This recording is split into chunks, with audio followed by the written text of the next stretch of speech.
Shabbat Shalom and welcome to United Israel World Union. This is our Sabbath morning scripture study coming to you live from St. Francisville, Louisiana. Welcome. Thank you very much for joining us this morning, especially because today we are going to wrap up our study of the book of Bamidbar, the book of Numbers. Now, some of you might be really in tune with the annual cycle of readings. You might think, wait a minute, you can't be finished with the book of Numbers because we still have another parsha to go. Well, as you will see today, the material that I'm going to cover in my class is suitable that I can bring those two final weekend studies together into one. Now, what that's going to mean is that next week, my plan is to give an introductory class to the book of Deuteronomy. So you'll see that this makes sense that I'm doing it this way. So according to the annual cycle of readings, this week, the Torah portion is Pinchas. Now, if you look at the normal cycle of readings, that goes from Numbers 25, verse 10, through Numbers chapter 30 and verse 1. And then next week, we are supposed to cover, if we're strictly following the annual cycle of readings, we're supposed to follow two small Torah portions known as Matot and Maseh. Matot and Maseh. And those readings are often combined. In this week, in my teaching, I'm pulling three together. It'll make sense. Bear with me. I promise you it'll make sense. So, again, welcome. And I'm looking forward to next week beginning the Deuteronomy, but I'm excited about this week because I have, I think, something quite informative. Okay, so last week we talked about this seer by the name of Balaam, B-A-L-A-A-M in English, pronounced Balaam in Hebrew. And we talked about the story of Balaam and how it's interesting that not only is Balaam an important figure in the book of Bamidbar, but he finds a place, his story finds a place in the Pentateuch, in the prophets, and then it's also in the writings. So we find Balaam covered, his story at least is mentioned in all three sections of the Hebrew Bible. Beyond that, he's mentioned also in the Christian New Testament and in the Quran. So Balaam is this pretty popular figure. As you recall, last week we also talked about the fact that at a dig site known as De'er Allah, there was an inscription found that is at least remembering a local folk hero, maybe. It was painted on the wall in this particular building. We remember that Balaam is known for his prophetic utterances. He was hired by Balak of Moab to curse, but ultimately his curse was turned into a blessing. So we know all of this material about Balaam. Now, we're not finished with Balaam. We're going to touch on a little bit of Balaam's story again this week, but it's not the main focus of my teaching today. Since the book of Numbers, I'm always trying to find our place in the text in both in terms of chronology, as well as where we are not only in time but geography. So I want to place us on the map and in the right time. So if you'll open your Bible with me to the book of Numbers, chapter 21. Numbers, chapter 21. And I want to show you that in Numbers 21, we arrive at our final stop, basically. So if you go to 21 and verse 18, I'm going to pick it up in the second half of verse 18. And it says, and from Midbar to Mattanah, from Mattanah to Nahaliel, from Nahaliel to Bamot, from Bamot to the valley that is in the country of Moab, at the peak of Pisgah, overlooking the wasteland. Now, this phrase, overlooking the wasteland, is going to be important. We're going to come back to that. So we're in the country of Moab, and it's from this location, which I'm going to really stress, is sort of the final staging ground before the children of Israel enter into the promised land. So here they are in this particular area near Pisgah, overlooking the wasteland, as it's called in some translation. In Hebrew, it's the Yeshimot. We'll talk about that. But it's from this final staging ground that an occupation, if you will, takes place on the east side of the Jordan. So I didn't have my map up this time because it's not as helpful for what I want to do today. But from this final staging ground, they launch a campaign, Transjordan, on the east side of the Jordan, and they battle, as you'll see towards the end of 21. We've already covered this material, but they battle against Yazer. They dispossess the Amorite. Remember, Sihon the king. It's mentioned here. It's also mentioned in Deuteronomy and elsewhere. And some of the Israelites dwell in that land of the Amorites. So a lot of people tend to think that the inheritance, the allotments, don't begin until after the Torah or after the Pentateuch, but they actually begin on the east side of the Jordan as the story unfolds. So we have some people taking possession of what was the land of the Amorites. And then they go even further north, probably a contingent, goes even further north into the Bashan, where they defeat Og and the people, leaving no remnant, it says, interestingly enough, and they take possession of that land. So the children of Israel are occupying this territory. I know that's a heated political word these days, but they are taking possession of, might be a better way to put it. And so that's where we find ourselves in 21. Now look at verse 1 of chapter 22.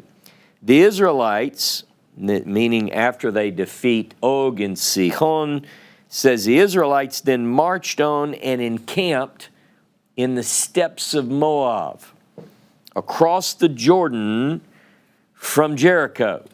Now, there are various ways to translate this. In some translations, it's going to say, in the plains of Moab.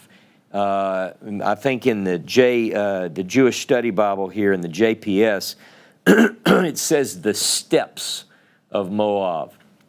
But what I want you to understand is this is the low-lying territory.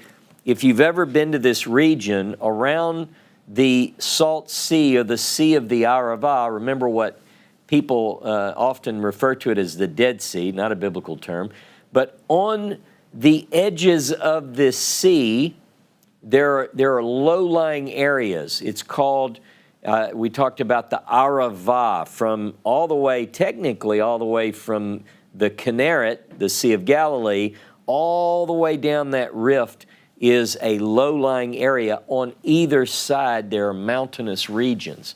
So they're in the steppes, but in the Hebrew, it's the Aravot. So they're in the Aravot of Moab. Aravot meaning the plains or the low-lying areas. Now, this area here, remember we read in 21 that they've already arrived in this area, so they're around Pisgah and these places that we've named. This is where the saga or the story of Balaam takes place. This seer. Now look with me at chapter 24 of the book of Numbers, chapter 24, and I want to go to verse 25. This is after, chronologically in the text, this is after the encounter where Balaam is supposed to curse 4 times, but he turns all of those into blessings, or God does, however you want to look at that. Verse 25 of chapter 24. Then Balaam set out on his journey back home, and Balak also went his way. Now, the thing about this is, it seems like the story is over. We've had Balaam has been called to do his thing. He does what he does. And here it just says he goes home. In fact, in the Hebrew it says, Vayacham Balaam, Vayelek, Vayashav, Lemichamo. It says that he arose, Balaam arose, and he went and he returned to his place. So, according to the Hebrew and most English translations, story's over. That's it. Now, his work is done. Israel is blessed and not cursed. He has secured his place in every section of the Hebrew Bible, Torah, prophets' writings. He's earned a place in the New Testament. He didn't know it then, but he did. He's earned a place in the Quran. And he even would earn a memorial plaque on the wall of a building at Deir Allah. And as far as the story goes, he could have lived happily ever after. His words are chanted in synagogues every Sabbath. It's turned into a beautiful song that most of you know. But for one small detail. Had he simply returned to his home, had he actually gone straight home, everything would have been fine. But as you will see, according to the writers, it's not what he did. Now, our story today, I'll leave you at that point. We'll pick him back up in a moment. But at this point, we read, if we're following the text, it seems that this saga has closed the door and we're opening up a new one. Balaam is on his way home. Balak goes back to the house to tell the children and wife that he's done with this guy, Balaam. And our story picks up this week at a place called Shittim. Shittim, which is the word for acacia. In fact, you'll see it's called Avel Shittim in another place we're going to read. But this is in that Arava region, the Aravot Moab. It's in the low-lying place between the mountainous region. We're on the northeastern shore of the Arava Sea. And Shittim is very important to our story. So the story picks up, we're right there. If we look slightly to the east, we're going to see, if I'm facing north and I look to the east, I'm going to see, the areas that we've been talking about, and Heshbon, and to the north, the areas that the children of Israel went and did battle against Og of Bashan. But now they're at the final staging place before they cross over westerly into the land. This is the final stop before they enter the promised land. I want to go through a few verses. Go with me to Numbers 33. Numbers 33. Now, Numbers 33 is a travel itinerary. Now, if some of you feel like, wow, I really wanted to go through all of that because Ross has already said we're going to jump into Deuteronomy beginning next week. All of these chapters that, I'm teaching a good bit from these final chapters today, but a lot of this comes back in when we do Deuteronomy, so you're not going to miss anything. So Numbers 33, beginning in verse 48, this is the travel itinerary. It says, they set out from the hills of Abarim and encamped in the steppes of Moab. All right, so that's where we are. At the Jordan near Jericho. Now remember, they're on the east side of the Jordan Rift, and directly due west of Shittim is Jericho. Verse 49, they encamped by the Jordan from Beit Yeshimot as far as Avel Shittim in the steppes of Moab. So I just mentioned that place. Avel Shittim is Shittim. Avel means sort of what's the word? Not orchard, but like a grove of acacia. And if you've ever been in this region, all of that deserty region around the Salt Sea, the Arava Sea, is filled with these acacia trees. All right, verse 50. In the Arvot Moab, in the steppes of Moab, at the Jordan near Jericho, the Lord spoke to Moses, saying, speak to the Israelite people and say to them, when you cross the Jordan into the land of Canaan. So I just want to show you that they're there. They're near Jericho. They're due east of Jericho, across the Jordan Rift. And God is communicating to Moses, now listen, when Israel crosses over, so they're at the final. This, by the way, I want to make sure you understand, the end of the Torah story is what I'm covering right now. And you might be thinking, wait a minute, we have a whole nother book. We have a whole other book. How could you possibly be at the end? The Torah ends, by the way, with the children of Israel poised to enter into the promised land. Moses has been told he's not going to cross, right? Joshua is appointed the headship to bring them across into the land. The final communications from God to Moses in terms of legal matters are given here at Shittim, and then the only thing that's left is for Moses to die. We're going to cover all of that today, but not in the book of Deuteronomy, in the book of Numbers. This is the end of the story. Stick with me.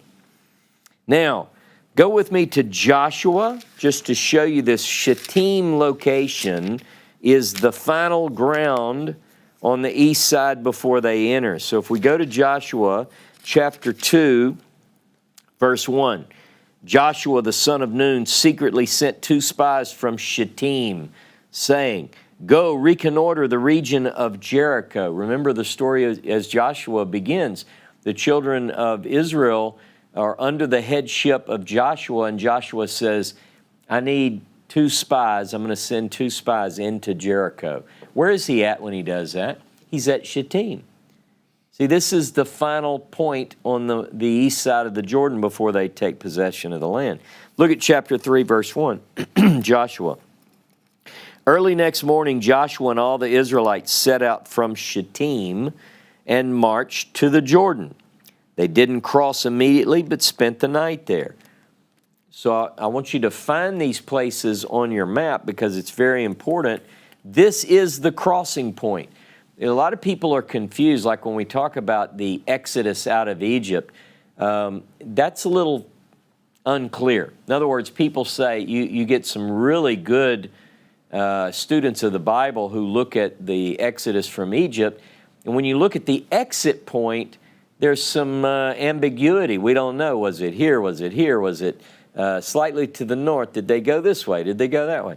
But there's no question, there's no doubt, according to the writers of the biblical narratives, where Israel crosses into the land.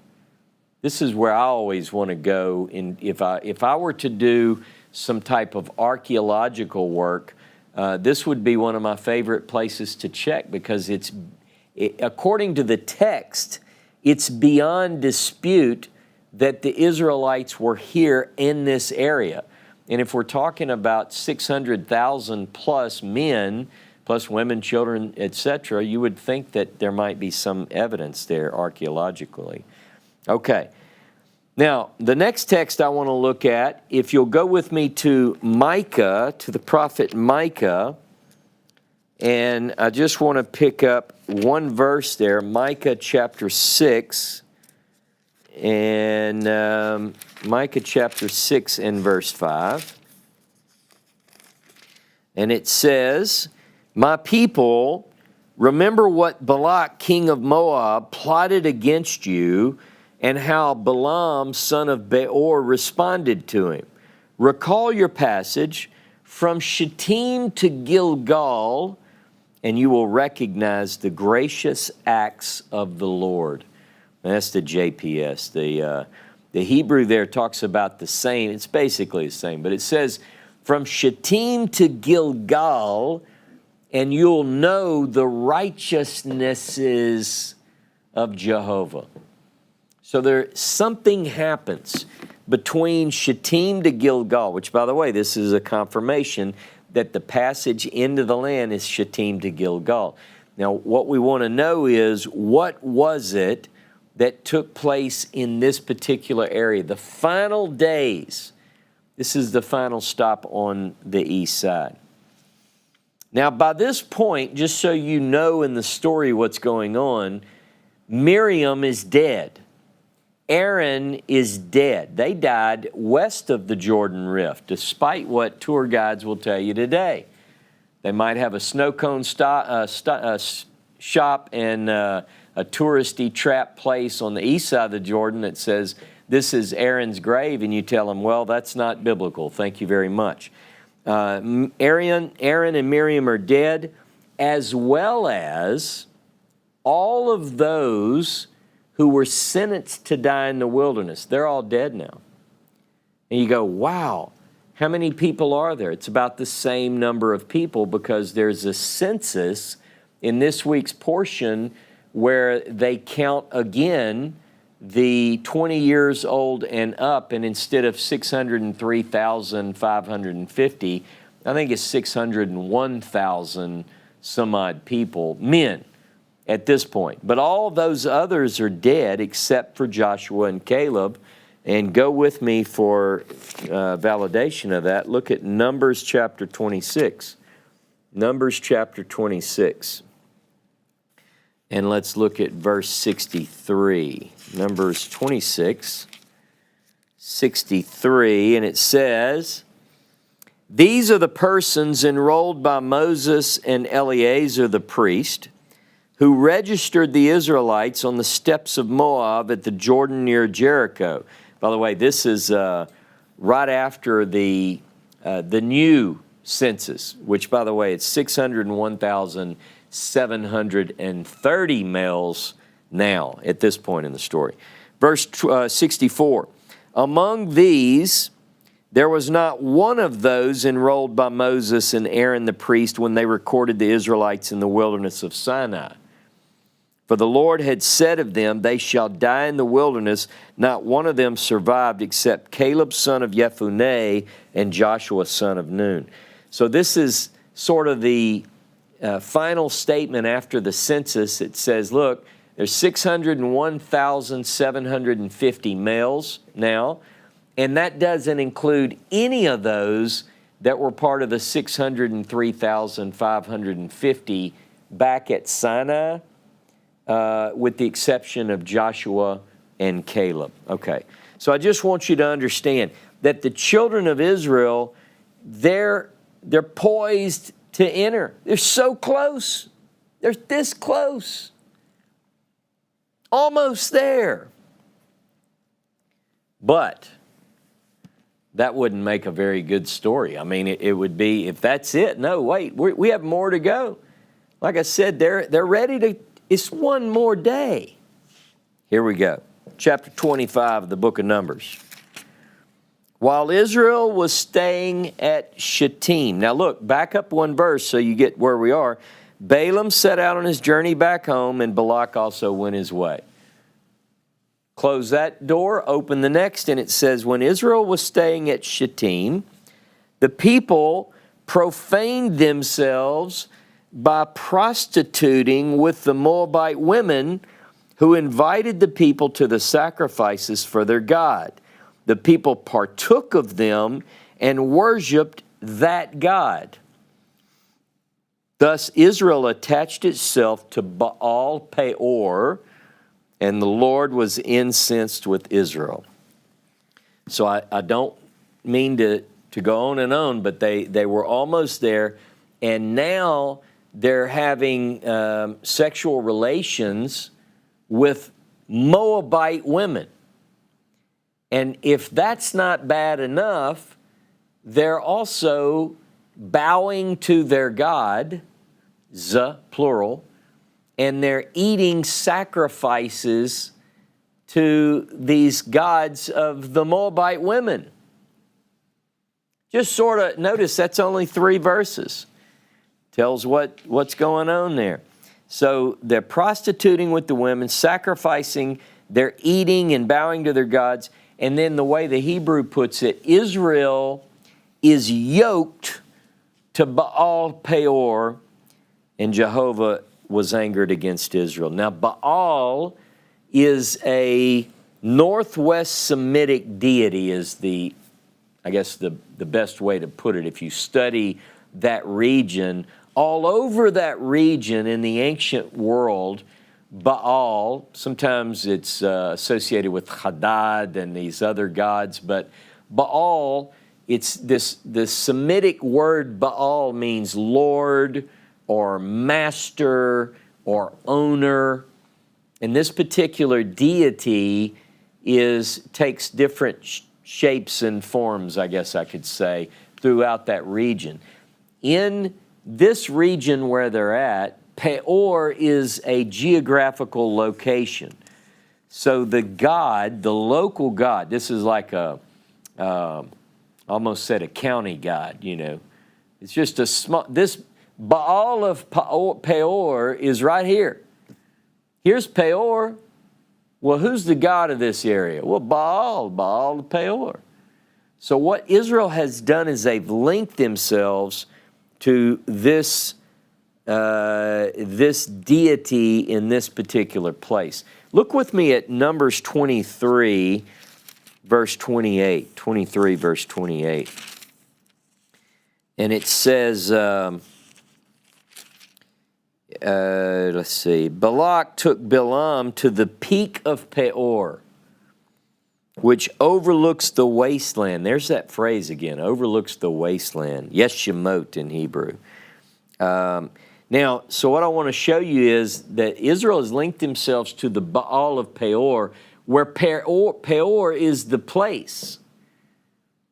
So the Lord or the owner or the master deity of that place is what they're having these orgies and these sacrificial meals and all of that stuff.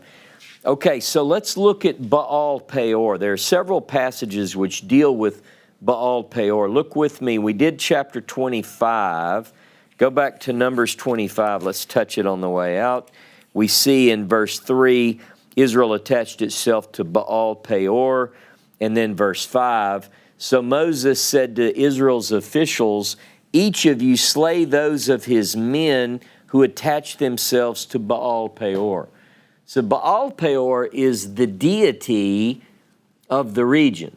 Baal Peor. Peor is the region.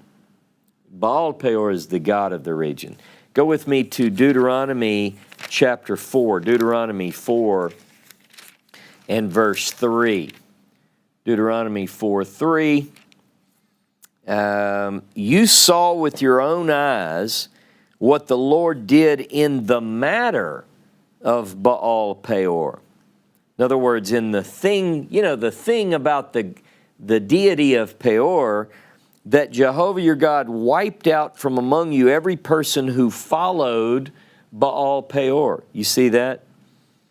And then those that didn't do this are alive to this day. Okay, now look at Hosea. Go all the way to Hosea. I want to show you what a big deal this is for the biblical writers. Hosea 9 and verse 10. This is God speaking based on what we see here. I found Israel as pleasing as grapes in the wilderness. Your fathers seemed to me like the first fruit to ripen on a fig tree. But when they came to Baal Peor, they turned aside to shamefulness. Then they became as detested as they had been loved. Let me tell you something. Whatever happened at Baal Peor was on such a grand scale, such a depraved state of things that was going on, that the prophets are talking about it in the 9th century BCE. We're talking hundreds of years later. Look at Psalm 106. Psalm 106. And this ties into our reading today as well. Psalm 106, verse 28. They attached themselves to Baal Peor, ate sacrifices offered to the dead. They provoked anger by their deeds, and a plague broke out among them. Pinchas stepped forth and intervened, and the plague ceased. And it was reckoned to his merit for all generations to eternity. So it was considered righteousness what Pinchas did. Now Pinchas, that's the name of this week's Torah portion because Pinchas is a major part of this. Now, we also have Beit Peor is mentioned a few times, and I'm just going to give you these passages because I want to focus on something else. But Beit Peor, Deuteronomy 3:29, Deuteronomy 4:46, and Joshua 13:20.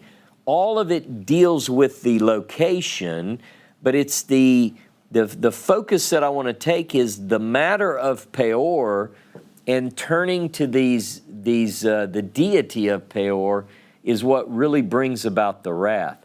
Now, in one passage, look in Joshua 22, it's even called the sin or the iniquity of Peor. So this is my class today. I'm focusing on the iniquity of Peor according to our sources. Look at Joshua 22, verse 17. Is the sin of Peor, which brought a plague upon the community of the Lord, such a small thing to us? We have not cleansed ourselves from it to this very day. This is a little bit after the incident, but they're still saying we're still suffering the effects of that. And that's an interesting chapter, by the way, but I'm not going to get into it today. So Peor is a place that is associated with an act of devotion to Moabite deities, worship that took place near Shittim and toward the end of the 40 years, actually at the very end, with a new generation of people. So it's not the same ones that set up the cow and bowed and worshiped and danced and did. These are their children. That generation is dead. Now, look with me once at Numbers 23. Numbers 23 and verse 28. 23:28. Balak took Balaam to the peak of Peor, which overlooks the wasteland. Now again, wasteland is Yeshimon or Yeshimot, depending, looking at the different places where it occurs. It means the wasteland, and Peor overlooks this. This is a peak in Peor that overlooks this place. Now there's only one other occurrence of this particular phrase, and I want to look at that too because it helps us to identify a certain location where we are. One second, let me look at this. Go to 21, Numbers 21:20. Numbers 21:20. And from Bamot to the valley that is in the country of Moab, at the peak of Pisgah, overlooking the wasteland. Yeshimon, the wasteland. Okay. Overlooking the wasteland is a phrase that is used in both of these texts. It's identical in the Hebrew, and what I'm bringing to your attention is that Pisgah is Peor. Now the reason that's important is because at the very end of the Torah story, these places will come back around. So the sin or the devotion to Moab's gods becomes known as the matter of Peor. Now, to this point, everything we've talked about suggests that these are Moabite women. Moabite women, the land of Moab, Moabite gods. Everything is Moab, Moab, Moab, Moab. Now, what led to the matter of Peor? How was it that the children of Israel get pulled into this trap of the bad things that they did? Let's just keep it PG. The bad things that they did, what was it that enticed them? How was it that they ended up doing this? Look at Numbers chapter 31. Numbers chapter 31 and verse 16. Yet they are the very ones who at the bidding of Balaam induced the Israelites to trespass against the Lord in the matter of Peor, so that the Lord's community was struck by a plague. Wait a minute. The bidding of Balaam? Now, this is interesting, because if Balaam would have just gone home like the text says he was doing in Numbers, where we just talked about in Numbers chapter 24, it says he arose and walked to his place.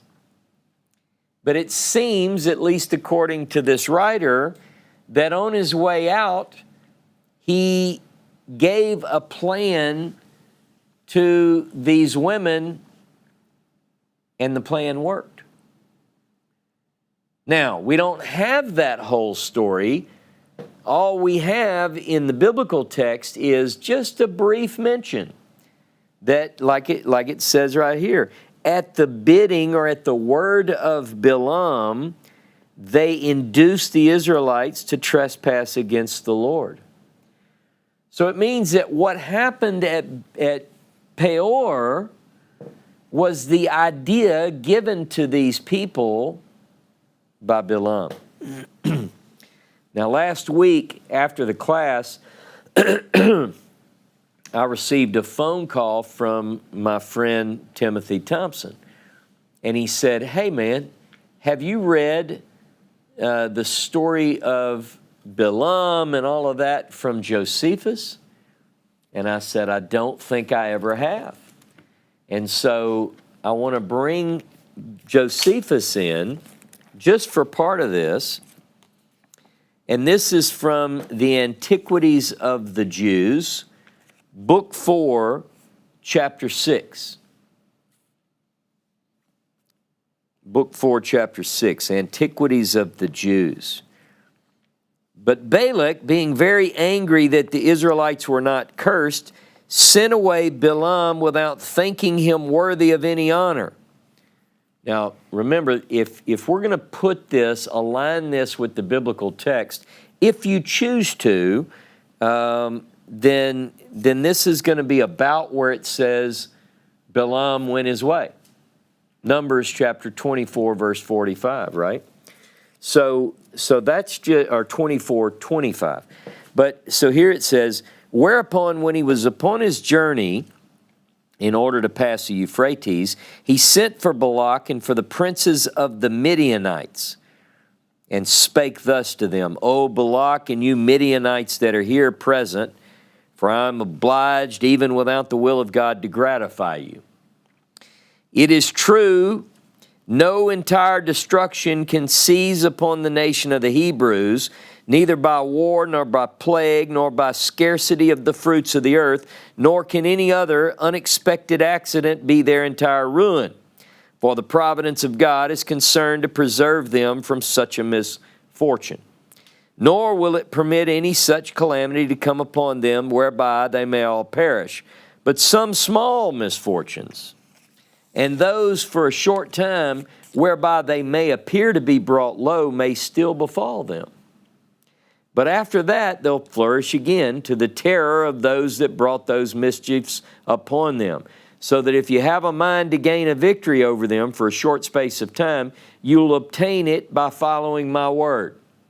All right, you ready? This is according to Josephus. Is it right? I don't know. But it's a story passed down historically traditionally according to Josephus. Here's what he tells the Moabites and the Midianites that were there together. Do you therefore set out the handsomest of such of your daughters as are most eminent for beauty and proper to force and conquer the modesty of those that behold them. These decked and trimmed to the highest degree you are able. Then you send them to be near the Israelites' camp and give them in charge, that when the young men of the Hebrews desire their company, they allow it. And when they see that they are enamored of them, let them take their leave, and if they entreat them to stay, let them not give their consent, etc. It goes on and it says, leave off their obedience. Okay, so let me paraphrase part of this and you can read it later. Part of the story is, he says, listen, once the men fall for these beautiful women, now you have to put the hottest ones up there by the Israelite camp, the most beautiful, they're going to entice these guys. The guys are going to fall for it. When they do bring them in, and the men are hooked, then the women, this is Josephus according to Ross, I'm paraphrasing, then when you got them, what you're going to do is you're going to say, now listen, boys, you want me to be your wife? And they're going to say, yes, we want you, we want you. Well, here's what you have to do then. You can't expect us to go with you if you don't worship our gods and participate in our sacrifices. Now, these boys have fallen, they're smitten. And that's what brings it about, at least according to Josephus. Now, it's very long. It goes into quite a bit, but you'll see as you work your way through that the Midianites, now what's strange is both within the text of the Bible and within Josephus, they're faced with the same problem. The matter of Peor is about the Moabites. But all of a sudden in the story, you have the Midianites. Now, it's not that the book of Numbers doesn't have those together at times, but it strangely shifts.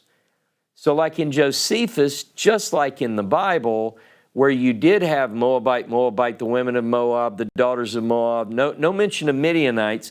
It was all about Moab. And then all of a sudden, it's these Midianite women.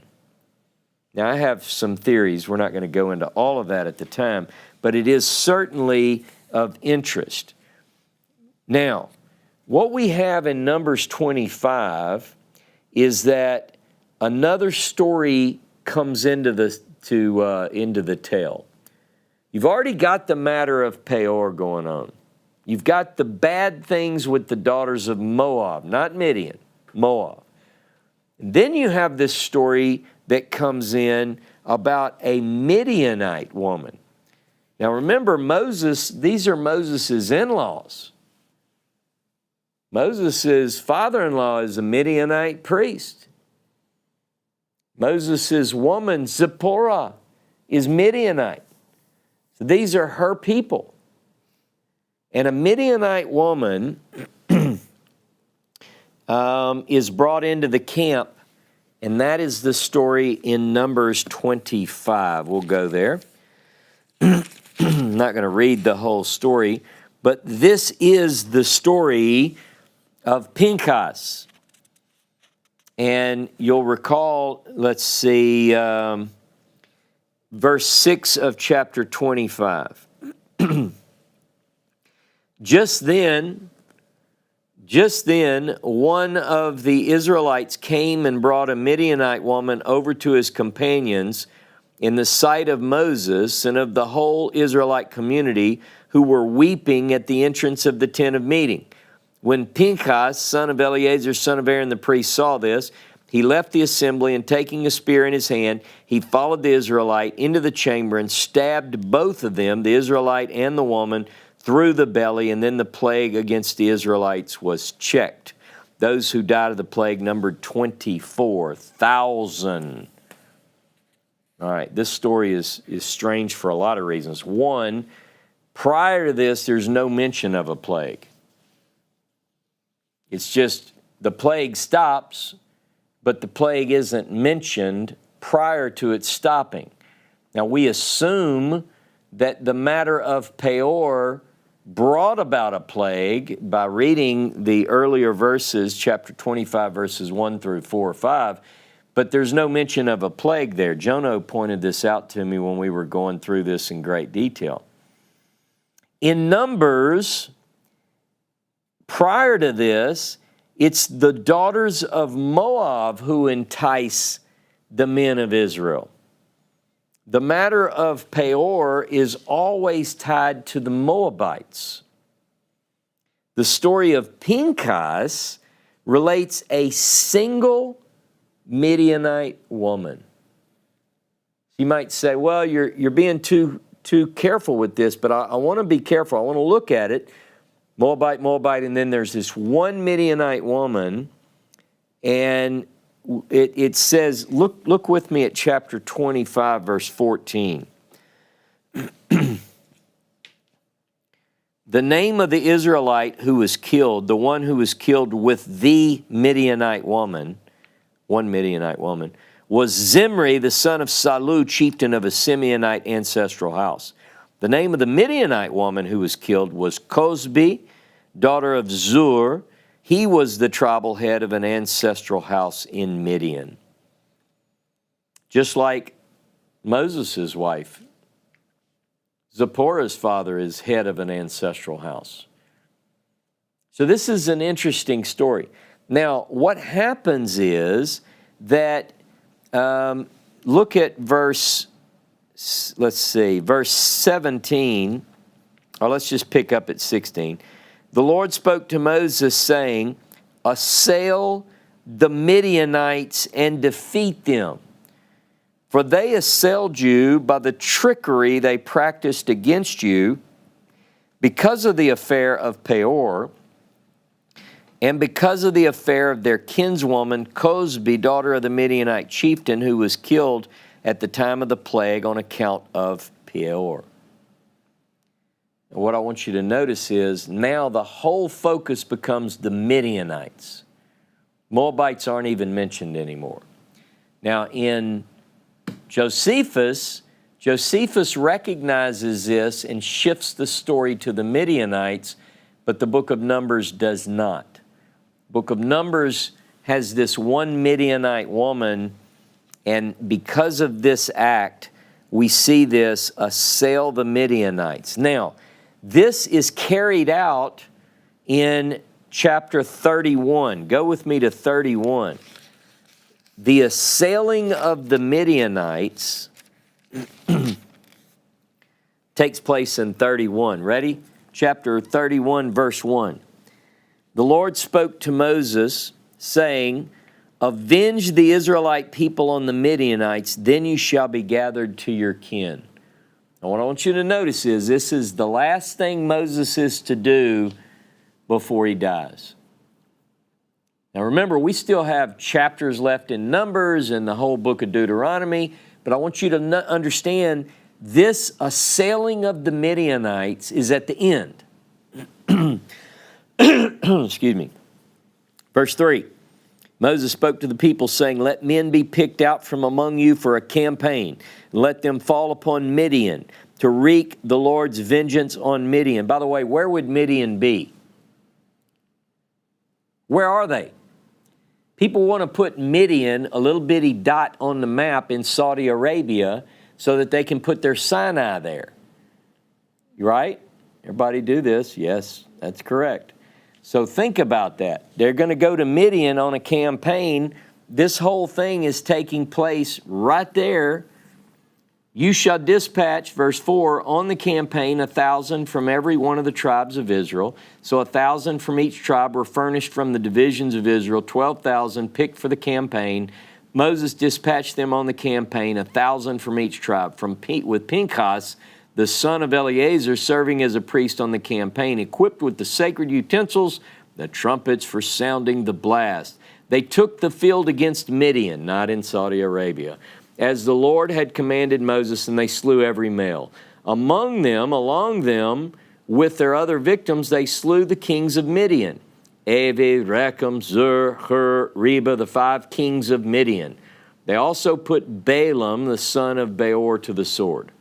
Israelites took the women and children of the Midianite captives and seized as booty all their beasts, all their herds, all their wealth, and they destroyed by fire all the towns in which they were settled and their encampments, and they gathered all the spoil and all the booty, man and beast. They brought the captives and the booty and the spoil to Moses, Eleazar the priest, and the whole Israelite community at the camp in the steppes of Moab at the Jordan near Jericho. A little bit more. Moses, Eleazar the priest, and all the chieftains of the community came out to meet them outside the camp. Moses became angry with the commanders of the army, the officers of thousands and officers of hundreds, who had come back from the military campaign. Moses said to them, "You've spared every female. Yet they are the very ones who at the bidding of Balaam induced the Israelites to trespass against the Lord in the matter of Peor, so that the Lord's community was struck by a plague. Now therefore, slay every male among the children, and slay also every woman who has known a man carnally, but spare every young woman who has not had carnal relations with a man." And then they have to stay outside the camp. You know the story. Question is, why the slaying of the Midianites? Now, if the answer to that for you is, well, we just read the deal with Pinchas. But the story of the Midianites seems to intrude on a story that started with the Moabites, unless, and we don't have this in the text, but unless there is a clear indication that Moabites and Midianites are together, in which case that brings up geography questions too, so we could talk about that later. But the Midianites, I've often put forward that Midianites are, you won't find them like the land of Midian is a single place on the map, like the people who want the Saudi Arabia and Sinai. But because you find them all over the place. They're like the Bedouin. Midian, Bedouin are people of the desert. Bedouin in the desert. Now, we find them, we get them confused elsewhere in the Bible too. Go with me to Genesis 37. Poor Midianites, man. They always get the blame because they're around. You know, you got Midianites there. All right, 37.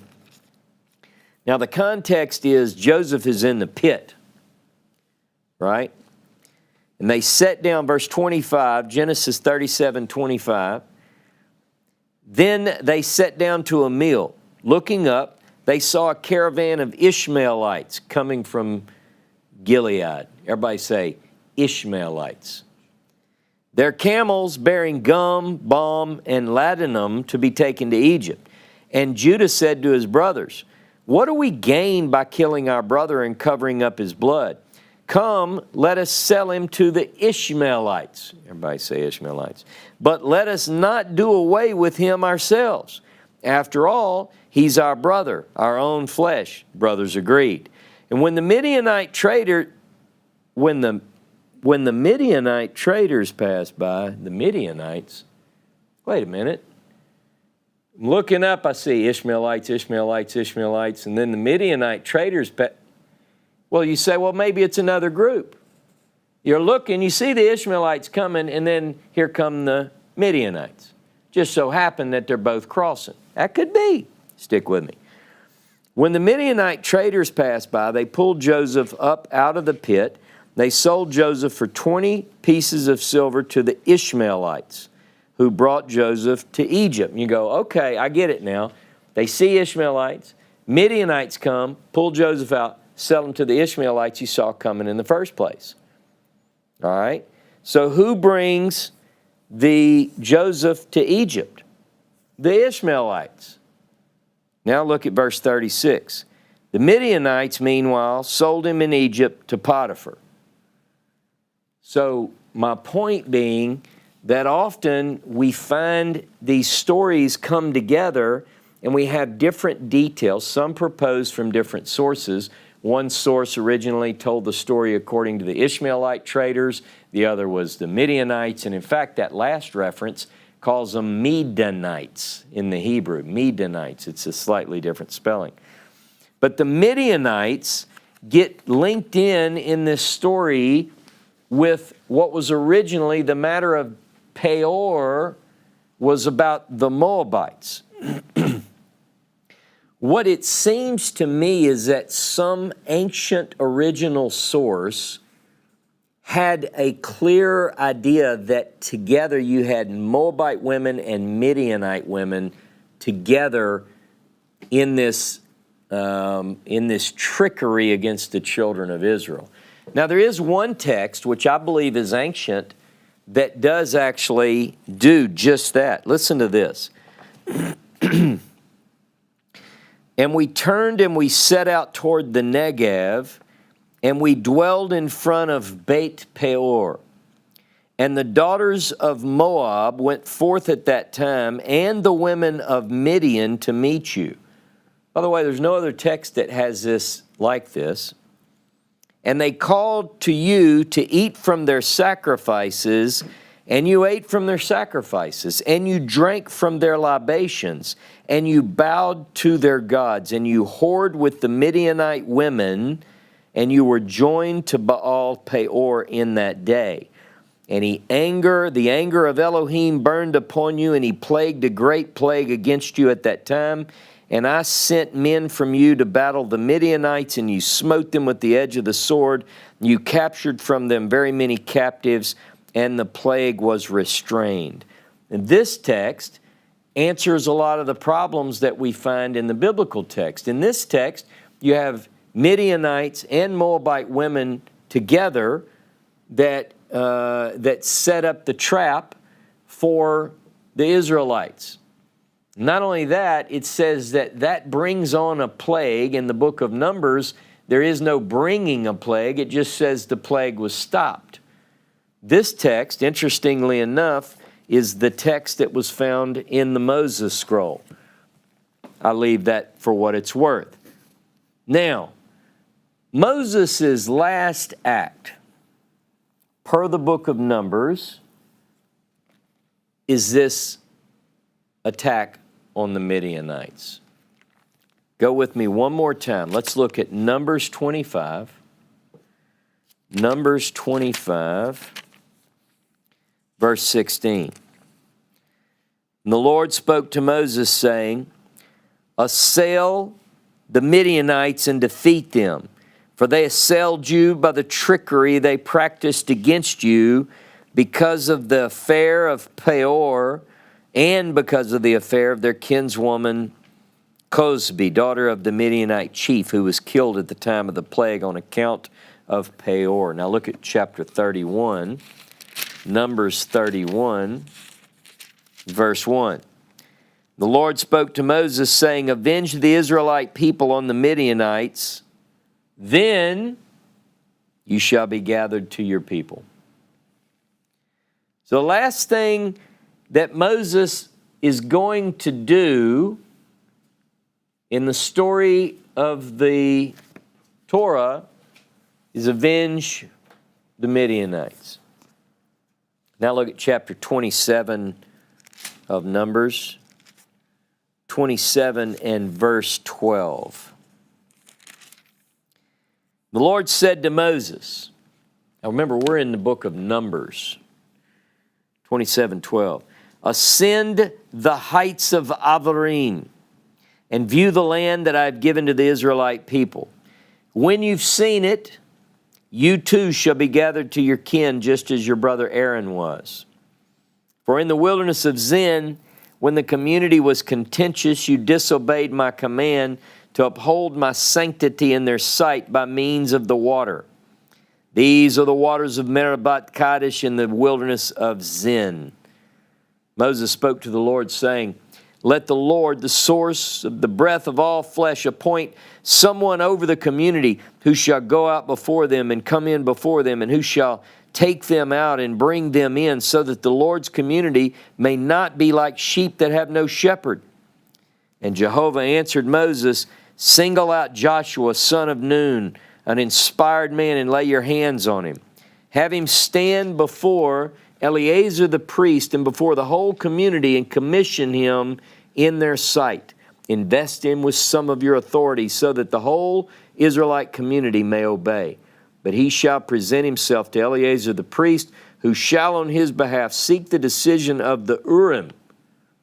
We're going to talk about the Urim at some point. Before Jehovah. And by such instruction they shall go out, and by such instruction they shall come in. He and all the Israelites, the whole community. Now, when does this happen? Moses is looking out over, and he's told, go appoint Joshua. Now listen, verse 22. Moses did as the Lord commanded him. He took Joshua, had him stand before Eleazar the priest and before the whole community. He laid his hands on him and commissioned him as the Lord had spoken through Moses. The Midianites are destroyed. Moses has already followed up on appointing Joshua his successor. What's left? All right. Chapter 28 and 29 are offerings. Chapters dealing with legal matter about offerings. You have to ask yourself, Amos chapter 5, verse 25. Did you offer offerings in the wilderness? You have to think about Jeremiah chapter 7 and verse 21 through 25. That God says that when they left Egypt, He never commanded them concerning sacrifices and offerings. But be that as it may, 28 and 29 deal with offerings. Chapter 30 deals with vows. Chapter 31 is part of the continuation of chapter 25, which it seems to interrupt with these other texts. But interestingly enough, 25 says, avenge yourself on the Midianites. 31, they avenge themselves on the Midianites. Chapter 32 deals with the allotment of the Transjordan region to the 2.5 tribes. Remember, they said, hey, can we just stay here? This is cattle land. We have a lot of cattle. Chapter 33 is a travel itinerary. We're going to talk about that throughout the text as we get into Deuteronomy, because Deuteronomy also has a travel itinerary. Verse 50 of chapter 33 picks up more of the land allotments that were in chapter 32. I'm just going through these high level, as you notice. 34 and 35 deal with allotment of the land. 36 is this story about the daughters of Zelophehad. The daughters of Zelophehad come to Moses, and they said, hey, look, our dad, there are no boys. And our father wasn't involved in the rebellion against Moses, so what about our descendants in terms of having, something to pass on to them? And of course, God says that they had a good point. So they changed the statute so that there are certain exceptions to the rule. If a father has no sons, then you can read those in chapter 36. But I want to look at now Numbers 36 and verse 13. This is the end of the book of Numbers. Listen to what it says. These are the commandments and regulations that the Lord enjoined upon the Israelites through Moses on the steps of Moab at the Jordan near Jericho. Now, this seems like an appropriate ending to the story. Why do I say that? Israel is at the place of the crossing. They're not going to move again. The only place the Israelites move from where they are now is across the Jordan. They've been given instructions for life in the land. They have that. The Torah's been given. They understand. They've been told. They've got all the instructions and so forth. The 40-year wilderness journey is over. They've done 40 years. The generation that was sentenced to die in the wilderness, except for Joshua and Caleb, that whole generation is dead. The vengeance that had to be taken against the Moabites, the final act that God tells Moses he has to do before he dies, is done. Joshua has to be appointed the successor. He has been. Moses has to lay his hands on Joshua in the sight of the people. He's done that. Moses has to know that he's not going to cross over, but that he's going to die. He can view the land, but that's all happened. Now go with me to Deuteronomy 34. Deuteronomy 34. And I want to read beginning in verse 1. Moses went up from the steppes of Moab. Where are we at in our story in Numbers? Steppes of Moab. To Mount Nebo, to the summit of Pisgah. Same place, right? Opposite Jericho, and Jehovah showed him the whole land. Gilead as far as Dan, all Naphtali, the land of Ephraim and Manasseh, the whole land of Judah, as far as the western sea, the Negev, the plain, the valley of Jericho, the city of palm trees, as far as Zoar. And the Lord said to him, "This is the land of which I swore to Abraham, Isaac, and Jacob.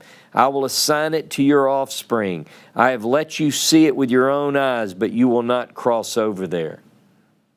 Does that sound like Numbers that we just read? Listen. So Moses, the servant of the Lord, died there in the land of Moab at the command of the Lord. He buried him in the valley in the land of Moab near Beit Peor, and no one knows his burial place to this day. That's the other reason I want to do archaeology there. Moses was 120 years old when he died. His eyes were undimmed and his vigor unabated, and Israel bewailed Moses in the steppes of Moab for 30 days. And let's see, the period of wailing and mourning for Moses came to an end. Now Joshua, son of Nun, was filled with the spirit of wisdom because Moses had laid his hands on him. And the Israelites heeded him, doing as the Lord had commanded Moses. If you have, this is the book of Numbers, this is the book of Deuteronomy.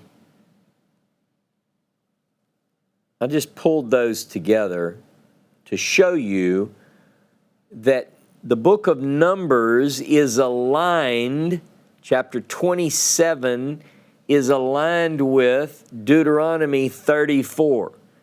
Remember 27, Moses, go up on the mountain and look out over the land, and I'm going to tell you, well, that's what Deuteronomy 34 says. So here's the thing. If that's the case, and we're at the end, the only thing that hasn't happened yet is Moses hasn't died. And by the way, Deuteronomy 34 includes Moses' death. But Deuteronomy, the question is, what is Deuteronomy? Now, I know a lot of people say, well, it's a record of his absolute final speeches. Is it? Is it necessary? Is it different, or is it the same? You know, the theory that won out for a very long time, and some people still think that is, Deuteronomy is just a repeating of things we already know. But as you will see, I'm going to teach Deuteronomy. This is my favorite book of the Bible. I'm going to teach Deuteronomy like you have never heard it. I'm going to show you in Deuteronomy that Deuteronomy is not and should not and cannot be considered this book that is late. Most scholars say it's the latest of the books. It comes in the 7th century BCE. It's called by scholars a pious fraud, a forgery. Deuteronomy is going to be shown to be the singular, most important book in all of the Bible. We're going to work through this beginning next week on a series on Deuteronomy. These are the words of Moses. Don't you miss this one. Join me next week, same time, same channel. Shabbat Shalom, Shavua Tov.